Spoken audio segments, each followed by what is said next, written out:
الحمد لله رب العالمين والصلاة والسلام على رسوله الكريم وعلى آله وأصحابه ومن استنى بسنته إلى يوم الدين.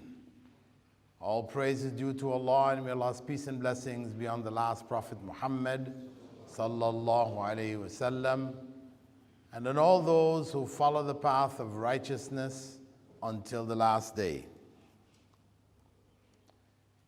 The topic, exorcism, as was introduced by my brother Yusuf,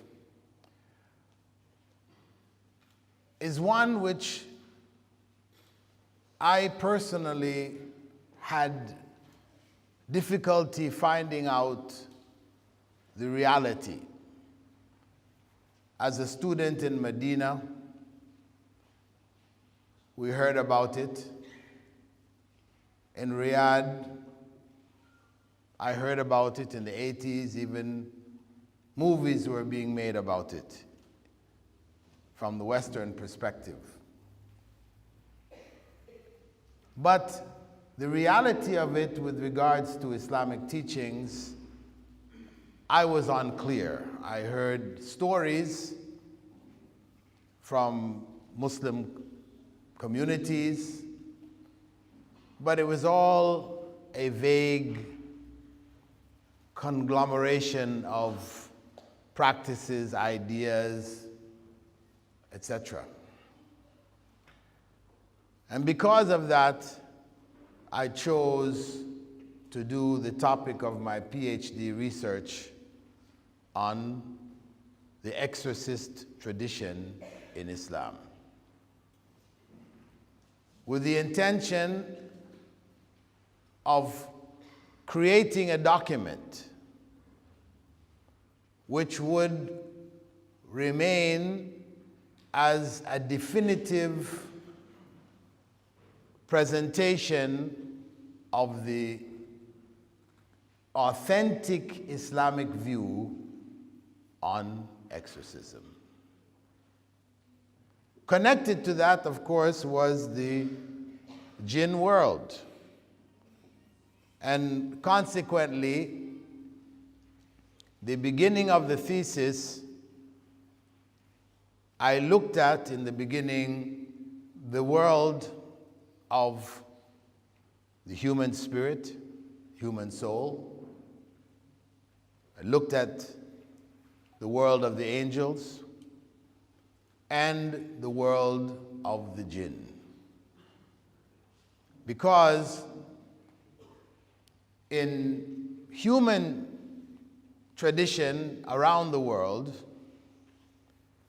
exorcisms are being performed, whether from Hindu tradition, Buddhist tradition, Christian tradition, and other religious traditions. And in each, people had different concepts of where the whole issue of possession was coming from. Hindus, for example, believe that possession came from the spirits of human beings who died tragically. Christians also absorbed that thought. Others held that possession was done by fallen angels. The devil, Satan, being the leading figure, that the evil that came in the form of possessing human beings came from that source. And of course, there are in the Bible recorded incidents attributed to Prophet Jesus alayhi salam, where he drove evil spirits out of people who were possessed. So The beginning of the thesis was an introduction to that spirit world, whether the world of the angels, the world of the human soul, and of the jinn. In order to establish accurately the Islamic view on the source of possession. And I show in my thesis, which was published in the UK by Al Hidayah Publishing Company in Birmingham. In the beginning, I established the fact that possession comes from the agency of the jinn. It has nothing to do with human spirits. And it has nothing to do with the angels, the world of the angels. So, for us to understand the process of exorcism in Islam, possession and exorcism, we have to understand the world of the jinn for what it is. So, I will just briefly run through basic, authentic, and accurate information about the jinn to dispel from your minds any fables, fairy tales, stories you may have heard about the jinn. Now, the jinn, we know, according to both Quranic verses and statements of the Prophet ﷺ, are made from what we may call an elemental fire or fiery wind. These are terms used to describe the origin.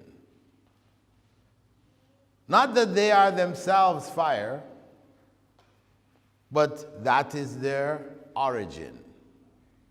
The question that usually pops in people's minds when we discuss this point is, we heard that some of the jinn will be going to hell. So if they're fire, how are they going to be burnt in the fire? That's a question would come automatically to someone's mind who understood that some of the jinn will be going to hell and some of the jinn would be going to paradise. Of course, the answer is very simple, that in the same way that we are made from clay, yet if clay is put under fire in a kiln, turned into pottery, you can take that same piece of clay and kill any one of us. Clay killing clay. Because though we are originally from clay, we're not blobs of clay walking around today. Similarly, the jinn, though they came from a fiery origin, it doesn't mean that they are themselves fire. The jinn also die. They don't live eternally, only Allah is eternal. And we are reminded of that in Surah Ar-Rahman, where Allah said, كُلُّ مَنْ عَلَيْهَا فَانٍ. All who were in this world, on earth, etc., all of them will pass away. And Satan is from among the jinn. There is some difference of opinion about that. In Christian tradition, Satan is from the angels. They call him a fallen angel. But in Quranic and Islamic tradition, he is from the world of the jinn. As we can see in the Quran, where Allah said, وَإِذْ قُلْنَا لِلْمَلَائِكَةِ اسْجُدُوا لِآدَمَ فَسَجَدُوا إِلَّا إِبْلِيسَ كَانَ مِنَ الْجِنِّ. And when I said to the angels, prostrate before Adam, they prostrated, all of them, they prostrated except Iblis, Satan. If we stop here, those who say that Satan is from the angels would say, Allah told the angels. So if Iblis wasn't an angel, he shouldn't be expected to bow. The fact that he was expected to bow is proof that he was an angel. But Allah goes on to say, كَانَ مِنَ الْجِنِّ. He was from the jinn. End of story. Those who are insisting on him being from the angels may go into other linguistic arguments, etc., etc., etc. But the text is clear. He was from the jinn. Allah had elevated him to be among the angels, though he was not an angel himself. And that's why he was held accountable to prostrate before Adam. In terms of the jinn, their form is fundamentally invisible to us. So all the stories that you have heard of jinns being human-like and having feet of goats or cow feet, cleft hoof, or having eyes like cat's eyes that don't open as our pupils do, or other such descriptions.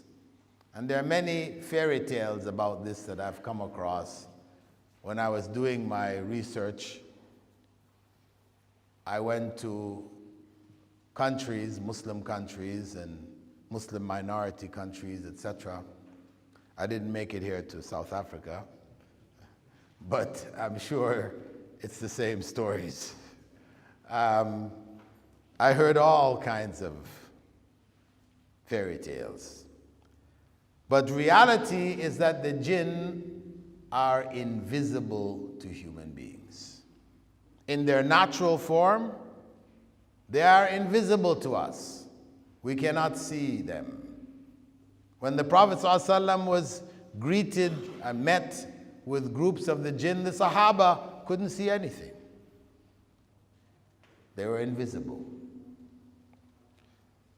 And Allah Himself in the 7th chapter, verse 27 said, إِنَّهُ يَرَاكُمْ هُوَ وَقَبِيلُهُ مِنْ حَيْثُ لَا تَرَوْنَهُ. He, Satan, and his tribe, the jinn, see you from a location that you cannot see them. You cannot see them. However, there are different forms of the jinn which are forms from our world. It is as if the jinn are in another dimension that is next to us, invisible to us. But Allah has permitted some of them, according to His decision, not that the jinn are capable of doing anything and being anybody. but he has permitted some on occasions of his choice to take human form. We know that from the hadith of Abu Huraira and the zakah. It's a long story, but the gist of it is that Abu Huraira was asked to take care of the zakah in the masjid of the Prophet ﷺ. And Satan came to him in the form of a man and sought to take something from the zakah. And he caught a hold of him. And there was a dialogue that went on between them. At the end of that incident, and it was repeated a few times, the Prophet ﷺ informed Abu Huraira that that was a devil from the world of the jinn. And also, in support of the issue that we can't see the jinn, the companions also informed us on different occasions when they saw the Prophet ﷺ in the midst of his prayer reach out as if he was grabbing hold of somebody. And they saw him do it a number of times, but they couldn't see anything. And then later he informed them that a jinn had come at him with a flame to disturb his prayer. And he caught hold of it and had wanted to tie it up in the masjid, but then he remembered the prayer of Prophet Sulaiman, in which he asked Allah to give him a dominion which he would not give to anyone besides him. And Allah gave him dominion or power, control over the jinn. That was unique to him. Meaning that the fairy tales that you have heard about so-and-so having a jinn who he sends to do things here, there, and everywhere, he's got control, he can send jinns out after you anywhere you are. Nonsense.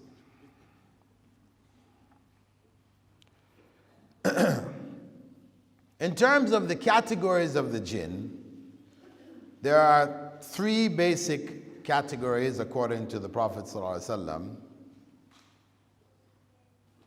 He mentioned some that are aerial, that are in the air, that exist in the atmosphere, perhaps between planets, whatever. Those he further described as being able to reach the boundaries of the lower heavens and listen in on some of the dialogue which takes place between the angels, which speak about some things to happen which hadn't or haven't already happened. And they would take this information back down to the fortune tellers, who would then be able to predict for human beings the future. So that is one category. There's another category which is confined to the earth. They are not able to enter in the world between the other planets and the rest of the universe. They may be restricted to particular areas, or they may move around. The Qareen, about whom the Prophet ﷺ spoke as being assigned to every human being, falls in that category. And then the third category is that of certain snakes and dogs. In the case of dogs, it is the black dog, who is completely black. Not black with spots and somewhere here or there, but completely black. That the black dog, the Prophet ﷺ said, is a jinn among that animal world. And he also described certain snakes. For example, in an authentic narration, he said, Medina has a group of jinn who accepted Islam. Medina al-Munawwara has a group of jinn who accepted Islam. So if snakes are seen in homes, request them to leave 3 times. That's the homes of Medina. After that, kill them because they are probably a demon, a devil among snakes. In terms of their abilities, they eat and drink in their own way.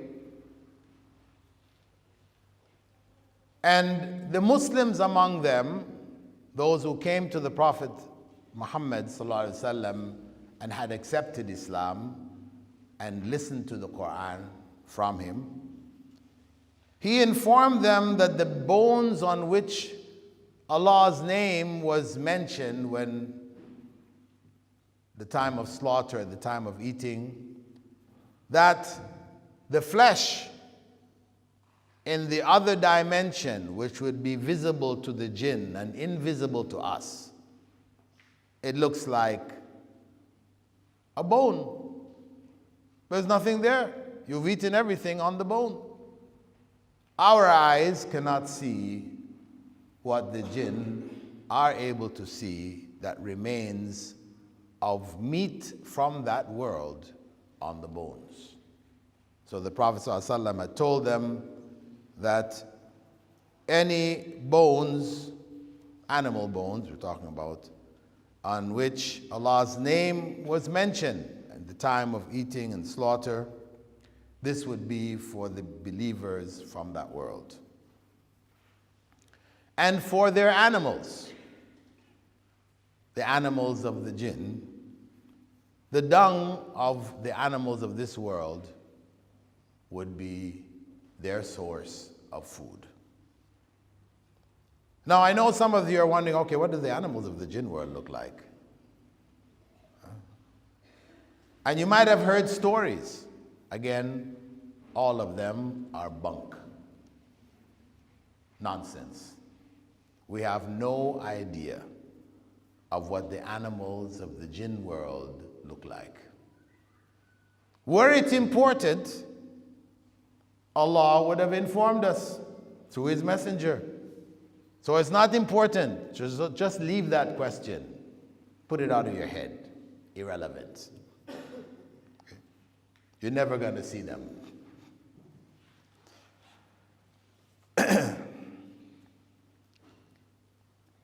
They have among them male and female. There are male jinns and female jinns. And we are instructed before entering the bathroom to say what? Bismillah, Allahumma inni a'udhu bika min al-khubuthi wal-khaba'ith. In the name of Allah, I seek refuge in you from the evil male and female jinn. Al-khubuthi wal-khaba'ith. Connected with filth. Connected to filth. And included in that are the filthy acts. The people go into bathrooms and write things on walls and other things like that. But we know that the jinn, based on the statements of the Quran and Sunnah of the Prophet ﷺ, Allah said in Surah Ar-Rahman, lam yatmithhunna insun wala jan. Describing the Hur al-Ain, the maidens of paradise, as not having been deflowered by either humans or the jinn. The jinn have free will. They are like human beings, distinctly different from the angels, who have no choice. The angels only do what Allah has commanded them to do. Whereas the jinn, like human beings, have a choice to believe or disbelieve. With regards to their relationship with humans, and this is where things start to get more intimate. Why did Allah tell us about them? Because they do interfere with our world. If they didn't interfere with our world, had nothing to do with our world, then there was no need to inform us. The fact that Allah informed us meant it was important to know how they interact in our world so that we are not mistaken and deluded and then fall into shirk one way or another. So Prophet Muhammad ﷺ had informed us that the jinn can interfere with our dreams. This is something human beings are experiencing all the time. We go to sleep at night and we dream. The Prophet ﷺ had said there are 3 types of dreams. One type, which is from Allah, and he explained that these are the true dreams and the good dreams. Good dreams are ones which have good meaning, make you feel good. True dreams are those that you have and they come true. This is a part of revelation that remains after the prophets, the true dreams. And Allah chooses who He gives this form of revelation to. And the fact that you have 1 true dream or 2 true dreams or 3 true dreams doesn't mean now that you start to believe that every dream that you have is a true dream. So you start to tell people this is going to happen and that's going to happen and no. This is completely in the hands of Allah subhanahu wa ta'ala. You will only know that a dream is a true dream when it has come true. When it has actually manifested as you dreamt it. That's the only time you can know. Now, the prophets of Allah, based on what the Prophet Muhammad ﷺ told us, began to experience revelation through dreams. This was the starting point. Prophet Muhammad ﷺ started to have true dreams, regularly coming true. And this was the beginning of revelation. You can find that in Sahih Bukhari, etc. The second category of dreams he called sad dreams. Dreams which make you sad or fearful, scared out of your wits. These dreams are from satanic or demonic sources. And the Prophet ﷺ told us that when we have such dreams, we should keep it to ourselves. Don't go around telling people, because You go around and tell other people, next thing they know, they're having those same kind of dreams too. So just keep it to yourself. The good dreams, you can tell other people, I had this wonderful dream last night. That's okay. That's good. Alhamdulillah. Maybe you'll have a good dream too. But the evil dreams, keep it to yourself. And when the Sahaba came to him, to Prophet Muhammad ﷺ, with evil dreams, he advised them as such. One occasion, one of the Sahaba came to him and said, "Oh, Messenger of Allah, I had a dream last night in which my head was cut off. And it started rolling and I was running after it, trying to catch it." The Prophet ﷺ laughed and told him it was an evil dream. Don't tell it to other people. The third category is what he called the ramblings of the mind. You read a book, a detective novel, and next thing you know, in your dream, you're the detective going about doing these things. We all experience that. You'll be having dreams and people from your past just pop in from here, there, anywhere. It's just like your brain is just releasing things, whatever it came in contact with. So those are the three categories. The one that really concerns us is the dreams from shaitan. This is where satanic forces, demonic forces can enter into human dreams. And also thoughts. Dreams are in the realm of thoughts. They're connected. And the Prophet ﷺ had said that Satan, or satanic jinn, evil jinn, will come and say to each of you, or one of you, who created this? And who created that? And who created the other?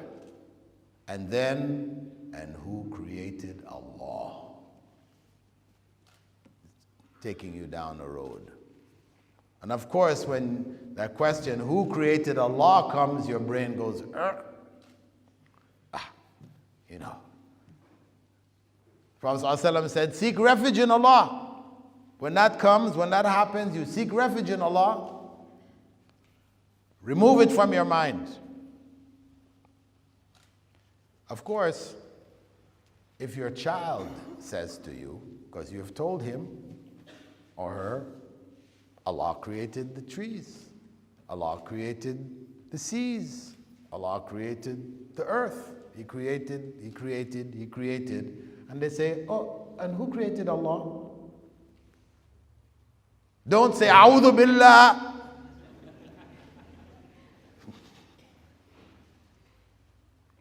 Give him an explanation. If he's reached that point of contemplation that he asked that question, you need to give him or her an answer. Most people will just say, A'udhu Billah. Shut up, don't say that. That's bad. But the correct way is to give them an answer. And you can give them an answer. That no one created Allah. The fact that everything else around you is created by Allah would tell you that if somebody else created Allah, this person is greater than Allah. But we know Allah is Akbar. He is the greatest. There's nothing greater than Him. Give them an explanation which will satisfy them.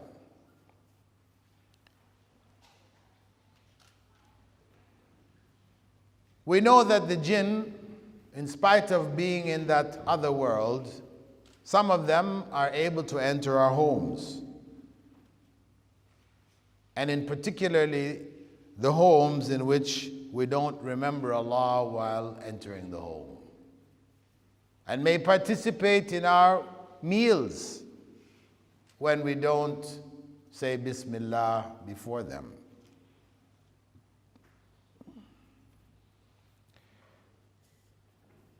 We mentioned earlier that the Prophet ﷺ had told us an evil jinn is assigned to each one of us. Just as Allah subhanahu wa ta'ala assigned an angel, some people call the guardian angel.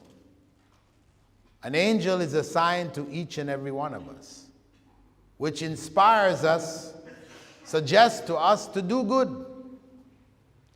On the other side, an evil jinn is also assigned to us, suggesting evil, prodding us to do evil. And some illnesses may also be traceable back to the jinn. The Prophet ﷺ said, the plague is from the jinn. And there was an incident with Abdullah ibn Mas'ud in which he came home on one occasion and found his wife. Abdullah ibn Mas'ud is one of the leading companions, scholars amongst the companions. Anyway, he came home and found his wife Zainab wearing this necklace which was knotted, tied. And the use of knots and ropes, string, is common among those people involved in evil. So he saw her wearing that, he immediately snatched it from her neck and asked her, why is she doing that? She said, her eye was twitching. It was moving involuntarily, and it wouldn't stop. It was bothering her all day. So she went to a Jewish witch doctor in Medina, and she asked him for help. He prepared this knotted necklace. She put it on around her neck, and her eyes stopped twitching. So she said, it worked. Abdullah ibn Mas'ud said, A'udhu Billah. Has the family of Abdullah ibn Mas'ud fallen to this point? Your eye was twitching because a jinn was prodding it, pushing it, causing it to twitch. And when you committed shirk by wearing the necklace, it stopped. What is the message in this for us? All the ta'weez, which are given by people who claim to cure you from jinn illnesses, no, it's shirk. Don't wear it. If you're wearing it now, take it off. When people came to the Prophet ﷺ to give bay'ah to him, on one occasion there were 10 people who came, he took the bay'ah from 9 people and 1 he didn't. And when they asked, why didn't you take the bay'ah from this man? He said, because he's wearing an amulet. And he said, whoever wears an amulet commits shirk. So please know, if you're wearing any, remove it. If you're shy to do it in front of people, when you go home or out of the hall, remove it. It will only bring evil to you. It will not protect you from evil. Even if the people tell you, we wrote Quran inside there, you know. We wrote Quran. You go open it up, you'll find what kind of Quran they wrote in there. Either they're writing the Quran backwards, or they're writing numbers and graphs and tables. Names of the jinn are written inside there also. Believe me, it is shirk. Don't wear it. Get rid of it. This was the advice of Abdullah ibn Mas'ud.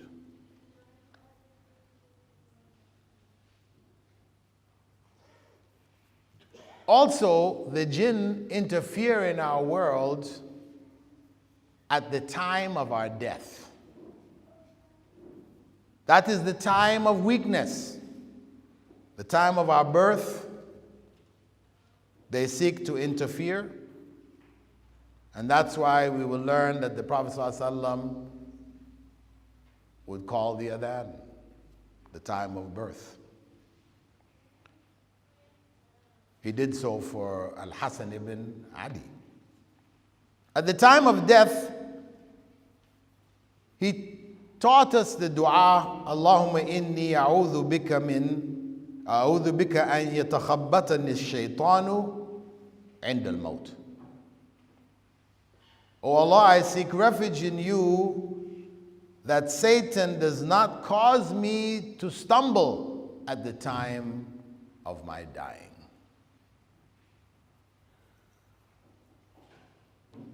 Important dua. If anyone is dying, don't read Surah Yasin for them. Surah Yasin will not do what you have heard that it does. There are no authentic hadiths for Surah Yasin to be read for those who are dead or dying. They're not authentic, fabricated. Nor is the hadith that everything has a heart, and the heart of the Quran is Surah Yasin. Fabrication, not authentic. So you can go home and take your Surah Yasin off your walls. Or you can leave it if it's intelligible. As to Surah Yasin written in Arabic you can't read, and it's just put up on your wall believing that it's going to protect your home from shaitan, it's not. And that's wasn't what the Quran was for anyway. The Quran was not supposed to be wallpaper, pictures that we put on our walls. And I know you might be thinking, oh man, he's kind of extreme, isn't he? Hardcore, no, not giving us any leeway. If you put Surah Yasin on your wall, and you have the translation of what it says, and you look at it, reflect on it, think about it, that's fine. It's not from the Sunnah, but it's not haram. But when you're using it in this other way, which is like an amulet, you believe that by putting Surah Yasin on the wall, it makes your home Islamic. Though you might be watching all kinds of movies on TV, you've got pornographic literature in your house and members are, A'udhu Billah, but you put Surah Yasin on the wall and everything's okay now.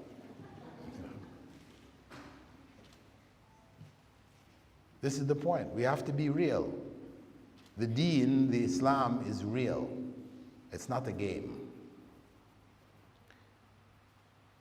So, having understood the world of the jinn, we now need to look at possession. In Arabic, it's called as-sara. Sara. Sad, Ra, Ain. Sara. We have people who say, it doesn't happen. The jinn do not possess human beings. They can't. Because this, that, other arguments, logical reasons, so on and so. But we have in the Quran, Surah Al-Baqarah, verse 275, الَّذِينَ يَأْكُلُونَ الرِّبَا لَا يَقُومُونَ إِلَّا كَمَا يَقُومُ الَّذِي يَتَخَبَّطُهُ الشَّيْطَانُ مِنَ الْمَسِّ. Those who devour interest. And this is a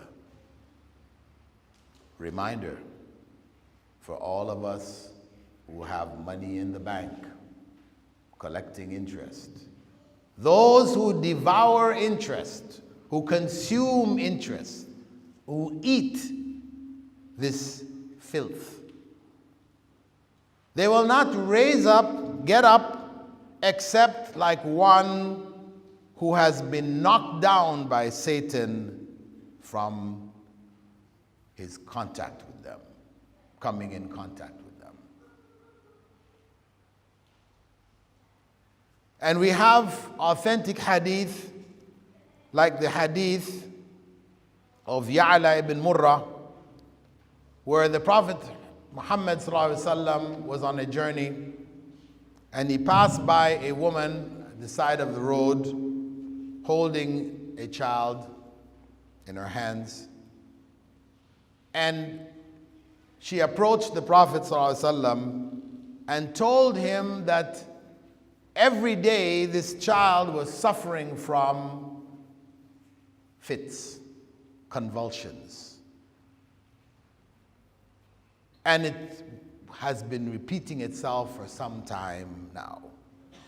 The Prophet ﷺ took the child, sat it down in front of him, and he opened the child's mouth, blew in it 3 times, saying, "In the name of Allah, I am the slave of Allah. Get out, O enemy of Allah." Now this hadith is clear proof that the child was possessed.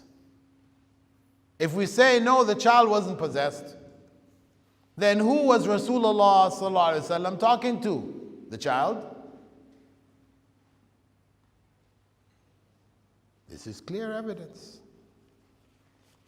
We can also find other narrations to that effect. And among the narrations where people came to the Prophet ﷺ or were taken to the Prophet ﷺ having these convulsions, etc., which was most commonly associated with possession, was the case of a woman who Abdullah ibn Abbas, on one occasion, addressed his students and said to them, "Shall I point out to you a woman from the people of paradise?" They said, "Yes, tell us. Who is she?" He said, "See this black woman? She came to the Prophet ﷺ and informed him that she was suffering from these fits, which would knock her down at different points in the day. So she asked him to pray to Allah to remove it from her, to take it away. And the Prophet ﷺ said to her, "If you wish, be patient and you will have paradise. Or if you wish, I can pray for you to Allah to cure you." He gave her a choice. She said, "I'll be patient. But I become uncovered when I fall down in the fits." When she falls down, the fits cause her clothing to shift and her aura becomes exposed. So she asked the Prophet ﷺ, "Please pray that this doesn't happen." So the Prophet ﷺ prayed for Allah to remove that from her, the exposure, but left her with the convulsions. Scholars looking at this situation, comparing it to what happened in the other circumstance with Ya'la ibn Murrah. Why did the Prophet ﷺ in that occasion open the boy's mouth, blow in it, command whatever was within him to get out? But in the case of this woman, he didn't. So Muslim scholars looking at it deduced from it that there can be medical reasons for that state. That this was not a case of jinn possession, but of some medical imbalance or problem that she had. It was a physical thing, not the jinn. And modern research has shown that doctors treating people with fits identify some as having known origin and others of having unknown origin.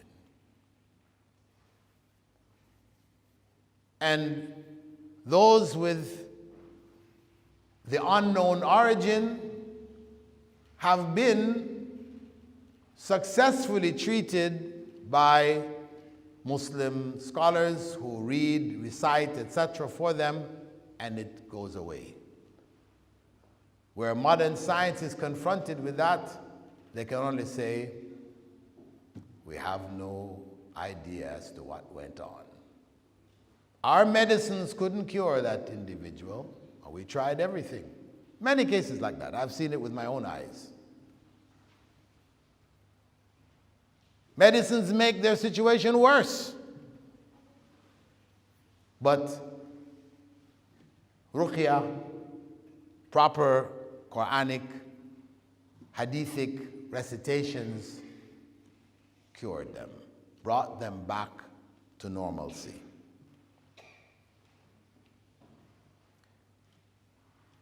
So the reasons for possession may be identified as medical or the symptoms of possession or from the demonic world. Where it is from the demonic world, scholars from the Sunnah, Quran and Sunnah scholars, have indicated that it seems to happen in some cases out of desire. Desire for power that gives the jinn that may possess an individual a sense of power that they feel good about. Just as in this world, we have people who get off on having power over others. That desire for power. And that it could be connected with some kind of love-related desire. Or it could be mischief, just as we have mischievous human beings which will do things to create problems for other people from their world. They may engage in mischief, confusion. The third category is possession with the goal of misguidance. Not necessarily misguidance of the person possessed, but the misguidance of those around them. Because when we look at the issue of possession and treatment, exorcism, we see Christians exorcising people possessed in the name of Jesus Christ, and they're cured. We see Hindus treating people possessed in the name of Shiva, or Vishnu or Brahma, and they get cured. And the Buddhists will do it in the name of Buddha, and they get cured. And we even have people calling on the Prophet ﷺ's name, saying, get out in the name of the Prophet. Just as the Christians will say, get out in the name of Jesus Christ. You have Muslims who will say, get out in the name of the Prophet. In the name of Muhammad ﷺ, get out. And that is shirk. And they get cured. And then we have Muslims following the Quran and Sunnah, treating those cases, and they also get cured. So they say, maybe it's all fake. You know, if anything works and everything works, then it must be fake. It's not real. That's one conclusion. The other conclusion is that one way is correct and all the other ways are incorrect. That's what we believe. If we do it according to the Sunnah of Rasulullah sallallahu alaihi wasallam, as he taught us, then it should work. Whereas in the other cases, in the case of the Sunnah, the jinn are driven out. The jinn leave not by choice, but they are driven out. Whereas in the other cases, the goal of that possession was to draw people into shirk, to affirm shirk in their beliefs, in their systems. So when the priest says, get out in the name of Jesus Christ, the job was done, and the jinn leaves by choice. Because what the people see is that somebody was possessed and nothing could cure him but this priest coming and saying, get out in the name of Jesus Christ. He says, Jesus is God. That's proof that Jesus is God. Or the Hindus, in the name of Shiva, Shiva is God. So the shirk has taken place, which is what they sought, and that was enough. They will leave. Maybe they'll come back a few times to reinforce in the minds of the people, but they leave by choice. There is also what may be known as partial possession, where the jinn may enter but not take over that individual. And you have people that are called mediums. You come to them and they are able to tell you things about your dead father, relatives. They feed you information. And of course, once they tell you a truth, you're finished. They've got you. Because you can't but believe. How could they possibly know this? Reality is that they go into states, they put themselves in states where they connect with the qareen. Your father's qareen, which may be hanging around you, feeds information to the qareen of that medium, and they tell you things about your father that they couldn't possibly have known. But when you don't know the process that's going on, it just seems like somebody is in connection with your father. And they will tell you, your father is happy. They can tell you now anything. He is already accepted into paradise. And he has instructed me to tell you to give me $1 million. Right?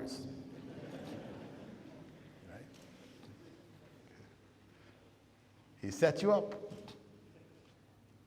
You believe what he said. So now you're hooked.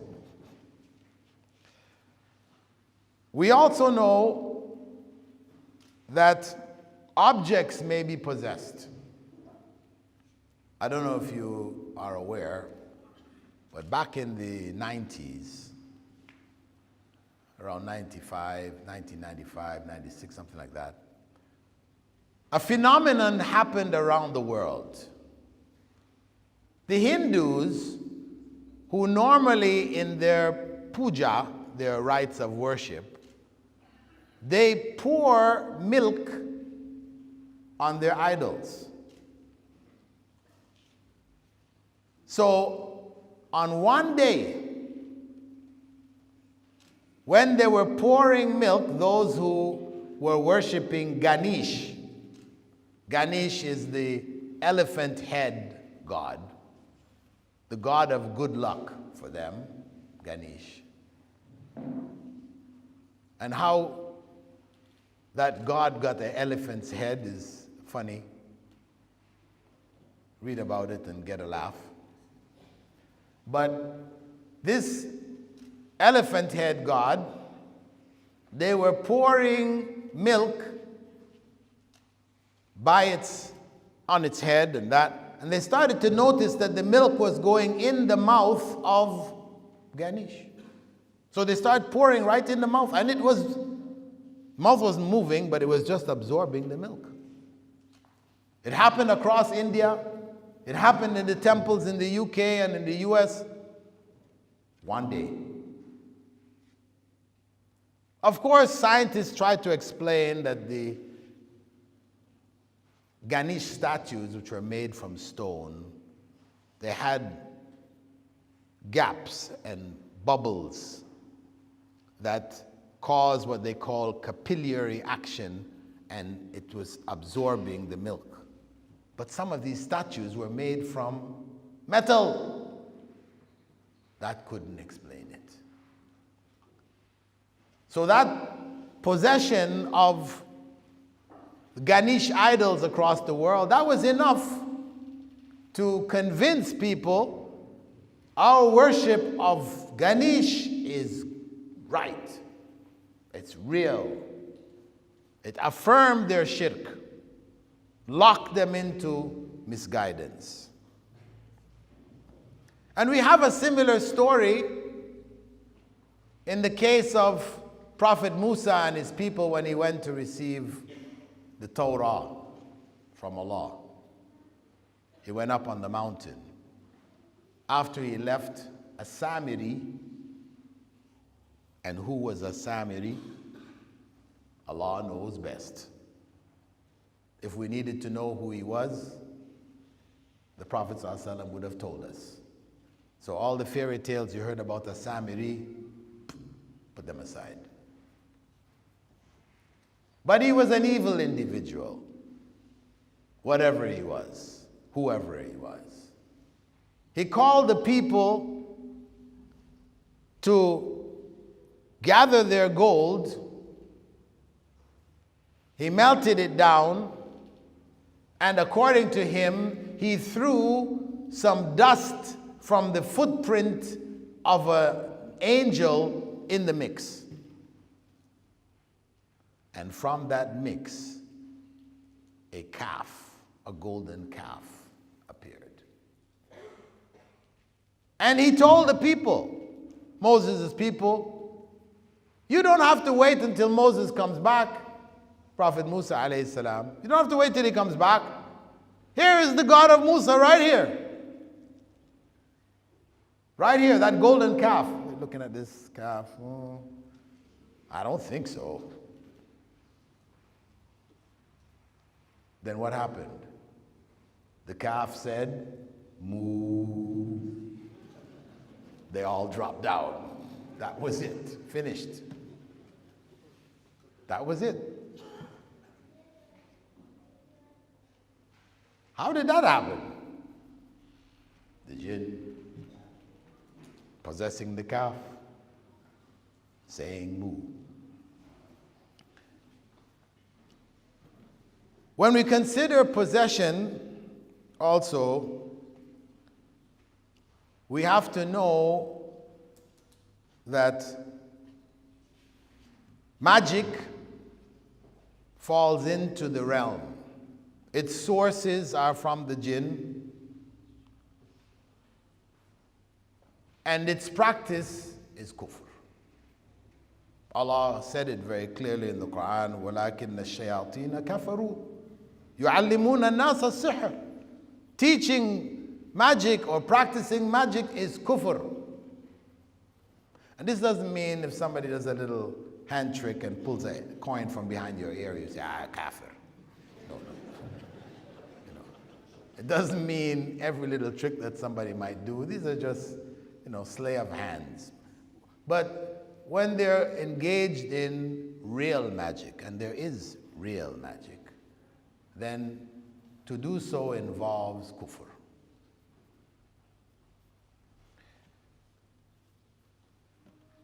So, we know that it is real from the agency of the jinn, because Prophet Muhammad ﷺ was affected by magic. This is in Sahih Bukhari. He was affected by magic.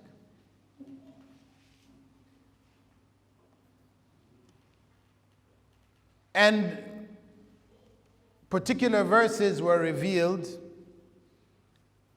the last 2 chapters of the Quran, in order to overcome that magic.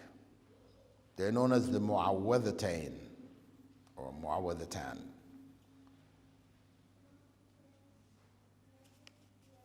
And if we move on to exorcism itself, and time is now running out. I will just briefly, since time does not allow us to go into further detail, this is a big topic. I will just identify for you the prophetic method of exorcism. And it's enough to say that anything which does not fall under that category, know that it is dangerous. Stay away. The first step is to undo the charm. If a charm is connected to it. And this is what the Prophet ﷺ had Ali ibn Abi Talib do. When he was informed where the charm was, he went, took it apart, took the strands of hair that had been tied into knots apart, and recited the Mu'awwadhatan, and that cured the Prophet ﷺ. We know from the Prophet ﷺ's practice that he would address the spirit and command it to leave. The third way is through Quranic recitations and hadithic recitations. As a whole, we call them ruqyah. The authentic ruqyah involve Surah Al-Fatiha, Ayatul Kursi, Al-Baqarah, the last 2 verses of Al-Baqarah, the Basmala. Added to that, we have the Adhan and the Iqamah. And all of these have evidence from the practice of the Prophet ﷺ, statements of the Prophet Muhammad ﷺ, or from the Sahaba clarifying. We don't have time, I'm sorry, to be able to go through all the details of the methods. But enough to say that Aisha reported that whenever any of the household of the Prophet ﷺ fell ill, the Prophet ﷺ used to blow on them while reciting the Mu'awwidhat. So we know, somebody's ill, do it. It may be medical, or it may be from the world of the jinn. Either way, you do it. And also seek medical care. In the case of the adhan, we know that Abu Hurairah conveyed to us that the Prophet ﷺ had said, whenever the adhan is made, Satan runs away. Whenever the adhan is made, Satan flees. And he passes wind to try to drown it out, so he doesn't hear it. In terms of ruqya, I will just mention one out of many. Bismillahi yubrik, Prophet ﷺ taught us to say. In the name of Allah, may He heal you. وَمِن كُلِّ دَاءٍ يَشْفِيك, and cure you from every ill. وَمِن شَرِّ حَاسِدٍ إِذَا حَسَدٍ, and from the evil of the envious. وَمِن شَرِّ كُلِّ ذِي عَيْنٍ, and from the harm of the evil eye. So, those ruqa, those incantations which were prescribed by the Prophet ﷺ, these are the ones that we should find out, know them, and use them. We don't need to go beyond the sunnah to various other acts and practices, etc. We don't need to go there. There's plenty in the sunnah to help us. And he also prescribed ajwa dates, Medina ajwa dates, to protect one from magic, jinn-related, and poison. And he also recommended truffles. You need to go to Google and find out what truffles are. There are some truffles which are candy made from chocolate. It's not that. And he also prescribed bathing in the water that drops from the limbs of one who you feel may be the source of harm coming from the evil eye, ayn. As to the practice of beating, and we have some narrations which indicate that the Prophet ﷺ on some occasion beat severely some who were apparently possessed. But the fact of the matter is, those narrations are not authentic. The fact that some later scholars may have acted according to those inauthentic hadith don't make them evidence for that practice. We have Muslims in different parts of the world beating people almost to death, and actually to death. In the UK some years back, in the 90s, one peer there beat a young girl to death after feeding her red pepper, starving her from not being able to eat anything, using an ashtray, a big glass ashtray, and beating her on her chest so much she had how many broken ribs, and horrendous death in the name of exorcism. And in Egypt, also, a few years back. It's occurring in different parts. Know that this is not a part of exorcism. And the last point I'd just like to make, given our limited time, that in most cases, it's women who seem to be possessed.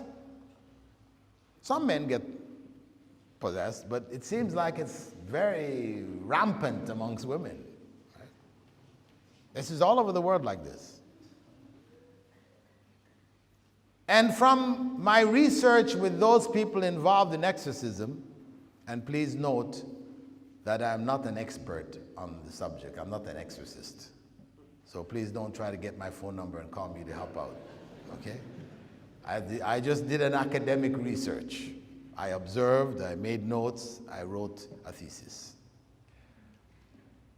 The point is that most of the exorcists that I've spoken to who claim to be treating by Quran and Sunnah, they said unanimously that real possession is rare. Real possession is rare. And even the Christian exorcists, they say the same thing. It's rare. Real demonic possession is rare. 10 or 15% of the cases that come to them. The vast majority are psychological. And that's why you have people who are claiming that they are jinn catchers, ghostbusters. They go to hunt down the jinn and catch them and capture them, burn them, and all kinds of things. They will take somebody who will come to them and and they say, oh, the jinn is coming, it's in your foot, and your foot starts to twitch. And then they'll chase it up the foot, up the side, up to the head, and they get the strand of your hair and they cut it off, put it in a bottle and set it on fire. And when it happens, you